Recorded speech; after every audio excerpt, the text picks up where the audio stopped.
Thank you, Mr. Chatting. Turning to the Canadian Psychological Association, Ms. Cohen. Thank you. My name is, good morning. My name is Dr. Cohen. I'm the Chief Executive Officer of the Canadian Psychological Association. CPA is the National Association of Canada's Psychologists. The federal government has an important role to play in Canada's mental health, and we're pleased of its commitment to making high-quality mental health services more available to Canadians. If we want a healthcare system that will deliver cost and clinically effective care, then we must revision policies, programs, and funding structures through which healthcare is delivered. Mental illness affects 1 in 5 Canadians and costs the economy $50 billion a year. Yet no province currently pays for assessment or treatment by psychologists outside of publicly funded institutions. Slow down. Okay. Translators are having a hard job to keep up. Okay. Apologies. Research has found that psychological treatments are less expensive than and at least as effective as medication for the most common mental health conditions, and in some cases work better. For depression, psychological treatments do a better job than medication in preventing relapse. Psychological treatments work, but unfortunately, only some Canadians have access to them. Access to effective health treatment should not depend on your employment benefits or income level. Those who cannot afford to pay for treatment end up on long wait lists, have to depend on prescription medications, or simply do not get help at all. We have some solutions to this problem. The CPA commissioned a report from a group of health economists that proposed several models of delivering enhanced access to psychological services for Canadians. The report provides a business case based on demonstrating positive return on investment and desired clinical outcomes.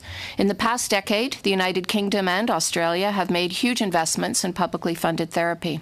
The UK's Improving Access to Psychological Therapies program provides treatment to people with depression and anxiety disorders.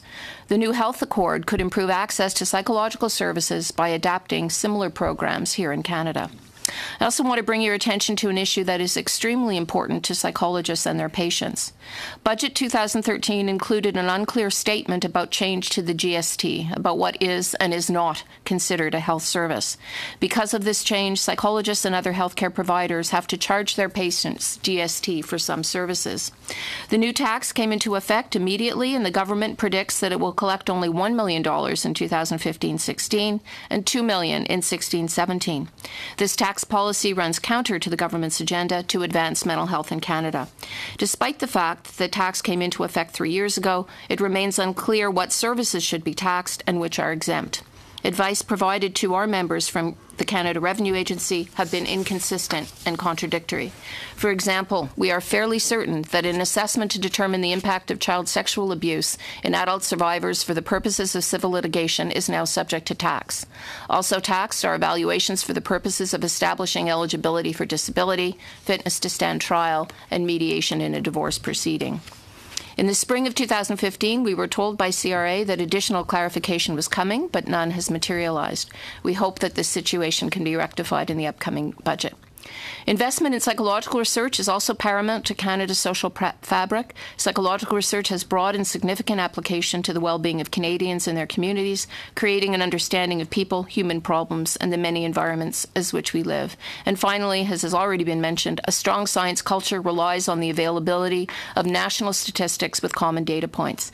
The cancellation of national surveys, such as the university and college academic staff system and the survey of earned doctorates, to name just two, has left significant gaps in our ability to track the number and demographic distribution of academics in Canada, psychologists among them.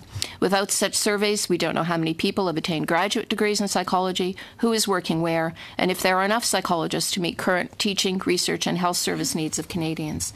In closing, I will sum our recommendations. First, make access to psychological services a priority of the new Health Accord. 2, target funding to assist the provinces and territories to improve access to psychological services. The funds could be used by the provinces and territories to adapt the UK's improved access to psychological therapies program here in Canada. 3, remove the new tax on psychological services. All psychological services have a health purpose and should remain exempt. 4, invest in psychological research, continued, increased, and balanced funding for research via base funding for the granting councils, as well as stabilized funding for operating and infrastructure support.